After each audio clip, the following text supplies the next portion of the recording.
Hi guys, I'm Christophe. I'm a Belgian singer, actor, and I'm also studying music theater. And today I will be reacting to Dimash Kudaibergen, and he's singing S.O.S D'un Terrien en Détresse.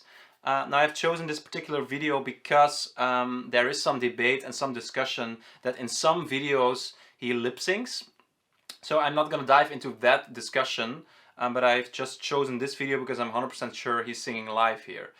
So I will give my personal analysis of what he's doing from a technical point of view with the knowledge I possess at this moment. Because you have to realize that Dimash is really one of the greatest singers alive from a technical point of view. So there's a lot going on, there's a lot happening when he sings. So I will try to break it down and try to give you guys some insights about what he's doing. Bravo. Pourquoi je vis, pourquoi je meurs, Beautiful. pourquoi je ris, pourquoi je pleure. Voici le S.O.S d'un Terrien en détresse. Okay, he just started and it's already very impressive. So he sings in head voice, and that's important to say because there's some discussion about the difference between head voice and falsetto. Those are words that are used a lot, but the big difference, physical difference between falsetto and head voice is the connection. So falsetto is always a disconnected mechanism. When you're singing in falsetto, you're only using like the edges of your vocal cords. They're vibrating, but the vocal cords are not connected. They're not touching each other. So when you're singing in head voice, they are. Head voice is a connected mechanism. Head voice is actually a model voice registration, and that's the reason why you can pourquoi je vis, pourquoi je meurs. You can also add some chest at the lower parts because it's in the same model voice registration, and if you're using falsetto it would be more like pourquoi je vis, pourquoi je meurs, and the connection wouldn't be possible because if you go out of your falsetto, you will hear it. You will always have that register break when you go out of your falsetto. If you're singing in falsetto, you're only using the edges of your vocal cords, and when you go out of your falsetto, the vocal cords are touching again. At the moment they're connected again, you first hear that register break. Ooh, ooh. If you're using head voice, ooh, ooh, ooh. It's a seamless transition. So yeah, that's head voice here. Very beautiful, very nice to listen to. Yeah, it's really impressive already.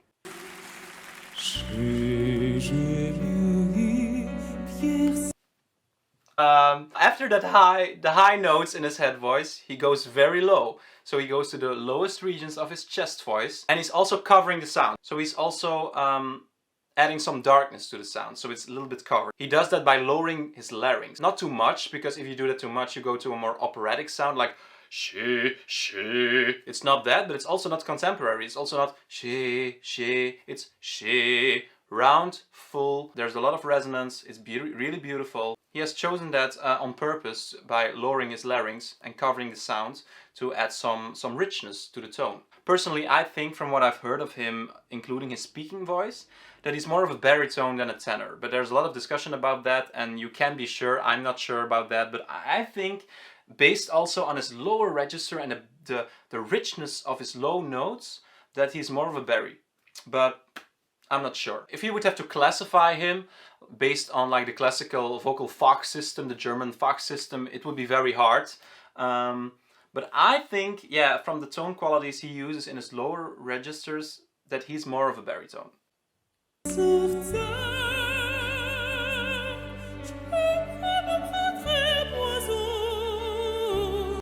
Head voice again, but now it's another color. So it's actually the same registration from the beginning, but now he's covering the sound again like a soprano would do.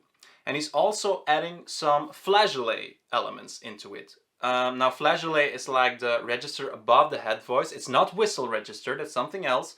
But he adds some flageolet elements into his head voice to sing those notes so relaxed without any tension. It's like as if they are placed from above because it's very high. If he goes like the staccato notes, he's like so the F sharp 5, it's very high. If a guy in head voice would try to reach that note, they will try to try to climb to it, to use force to reach it, like sha sha and it's not that relaxed, but he's not doing that. He's like using head voice with some flageolet, like a female soprano would do, to sing very relaxed in those regions, because I'm totally sure, because it sounds a little bit like Mask. It's like a female singer singing in the Mask. It's very relaxed and very chill. It's even its resting point, I think, for him, and that's also for like a female singer who's classically trained. Singing in F-sharp 5 can sound very beautiful and can sound impressive, but it's not that tiring to do if it's in full head voice. So he goes from that low region like j'ai jamais eu les pieds sur terre. So he's covering again in his head voice to create that nice soprano-like sound. It's almost like a female, and that's really impressive.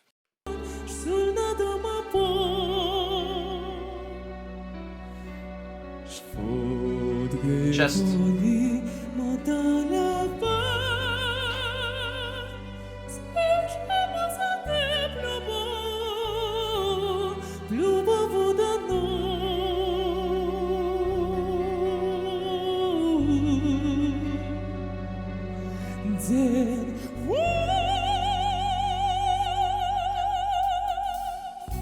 It's so beautiful. Okay, so again, that's again his classical head voice with some flageolet elements. Woo! On that F-sharp 5, like a soprano would do. Very impressive and very cool. There's chord closure, so it's head voice. It's not falsetto, and it's the resonance and the richness of the tone. The tone quality is so nice. The most impressive thing of Dimash, in my opinion, is his control in his head voice and his flageolet. It's so effortless and so out of this world for a male singer to do those things. Yeah, it's really crazy. Another color.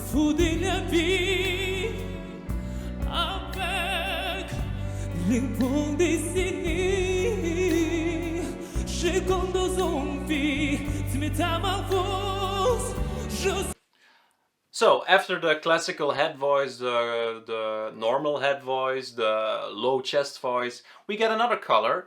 He's now raising his larynx a little bit, and he's singing in a chest mix, what I would call a chest dominant mix, singing in a more contemporary way, a more poppy way. So the larynx is a little bit more up. It's still very chesty, so it's very powerful, but it's not full chest, of course. J'ai toujours confondu la vie. So for me, I have a lower voice. I'm really a baritone, normal baritone. So I really have to raise my larynx to sing in that way. To get that color and to get those notes produced, I also sing in my chest dominant mix, and my larynx is a little bit higher. That's the thing he does here in this section of the song.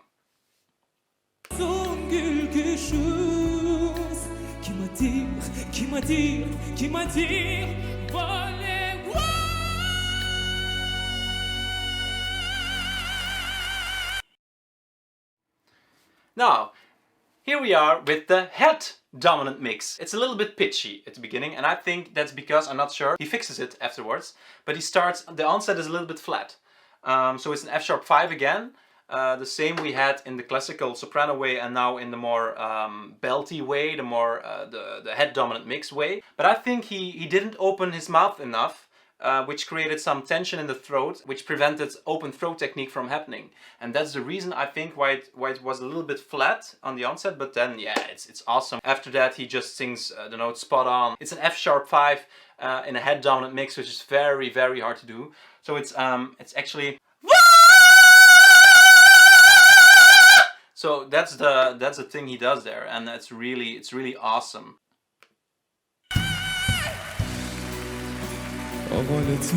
Back in the chest. Mask.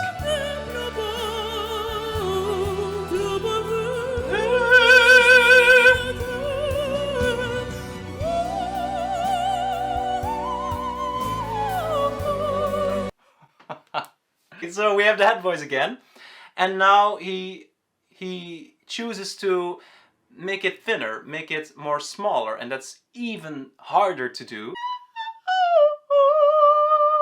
So he sings a B5 very small and very thin in like a sort of combination, head voice and flageolet, very impressive and very, very hard to do for a male singer.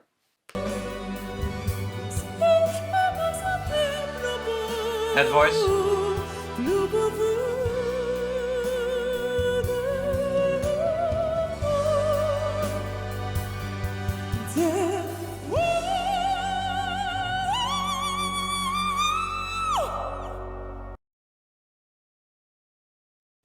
Okay.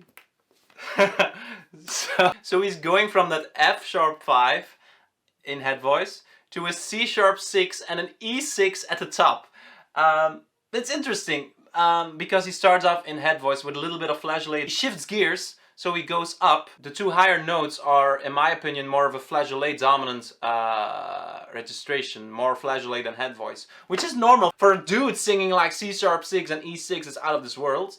Because singing an E6 for a girl is like impressive, and he's a man. But if you listen closely, we will return a little bit. You can hear that he, and then he shifts up, and he goes to a more flageolet sound. You can hear that. Head voice, flageolet. It's not full flageolet, but he uses flageolet to go up there and then add some head voice to it to make it sound more powerful. And also interesting, this is not whistle register because actually it's the same principle as the head voice versus falsetto. It's flageolet versus whistle. Whistle is disconnected. Whistle is just like,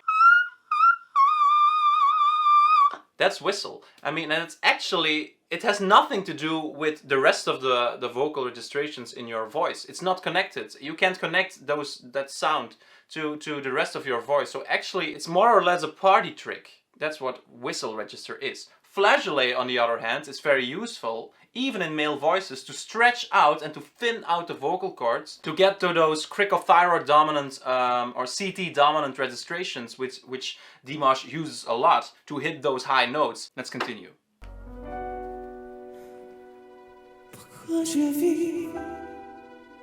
Again, the head voice, very thin, breathy head voice.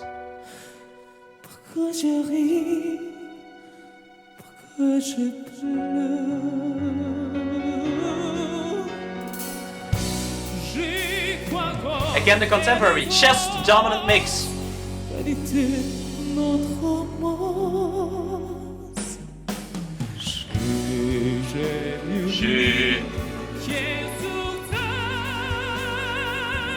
Hold on. Even another color. If you listen closely,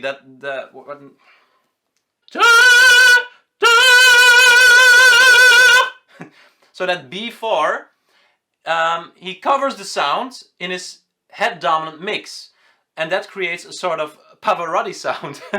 So now he sounds like a tenor singing his top notes. That's amazing. Oh my god. Oh god. Someone who's not into singing technique and who doesn't know anything about vocal technique, they would not be able to hear the difference between a and a chest mix, like a Pavarotti or a big tenor voice hitting those B4 in a sort of pulling chest more up in a chest dominant mix. He's using a head dominant mix, but he's covering the sound and making it so dark that it's like a tenor singing a B4. That's really amazing if you take in account everything he did before. Head mix.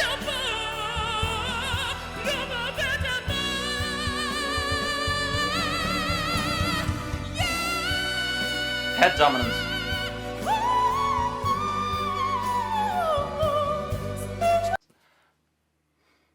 So he shifts from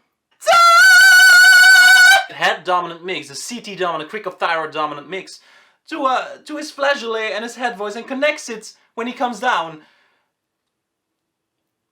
Okay, maybe we should not categorize him as a baritone, but classify him as an alien.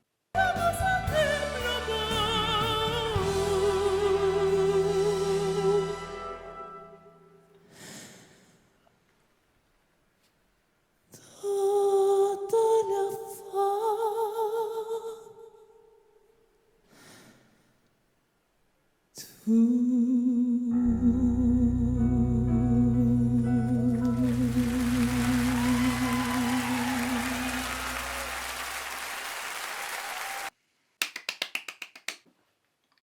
it's amazing. He's really a vocal magician. The things he can do with his voice. He's also working hard. He trains a lot, he studies a lot. He's also classically trained. But apart from that, he also has a God-given talent. I mean, I think the God-given talent is the flexibility. The capability of switching between registration, vocal registrations, at the way he does it, that's really, that's God-given. You can train a lot, and you can work, and you can reach a lot by training and by studying. But also you have to realize that you're not gonna get 6-octave vocal range when you're not born with it. But that's very controversial to say, I think. But yeah, you can learn a lot. But if a vocal coach is honest to you, they will say that some elements of what Dimash does are just out of this world. Okay guys, let me know what you think in the comments below. Don't forget to click on the like button, the thumbs up, and also to click on subscribe. Thanks for watching and see you next time. Bye!